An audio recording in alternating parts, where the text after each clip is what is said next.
നിണ്ടപാറ ചെമ്പൻകുഴിയിൽ കാട്ടാന ശല്യം രൂക്ഷമായി തുടരുന്നു. നിരവധി പേരുടെ കൃഷിയിടങ്ങൾ ആനക്കൂട്ടം നശിപ്പിച്ചിട്ടുണ്ട്. ചെമ്പൻകുഴിയിലും പരിസര പ്രദേശങ്ങളിലും തുടർച്ചയായ ദിവസങ്ങളിൽ കാട്ടാനകൾ ഇറങ്ങുകയാണ്. 4 ആനകളുടെ കൂട്ടമാണ് പ്രധാനമായും ഭീതി വിതയ്ക്കുന്നത്.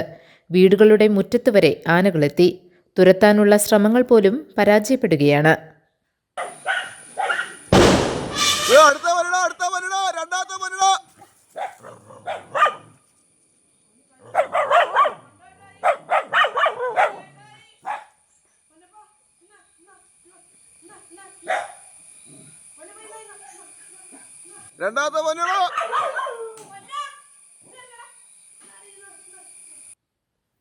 കഴിഞ്ഞ ദിവസം പാറങ്ങാലി ബേബി, പാറങ്ങാലി സാൻഡി, രാജൻ പുത്തേത്ത്, റെജി മുട്ടാഞ്ചേരി തുടങ്ങിയവരുടെ കൃഷിയും കയ്യാലകളുമെല്ലാം നശിപ്പിച്ചിട്ടുണ്ട്. നാട്ടുകാരും വനപാലകരും ചേർന്ന് ഏറെ പാടുപെട്ടാണ് ആനകളെ തുരത്തിയത്. GTV news, Kothamangalam.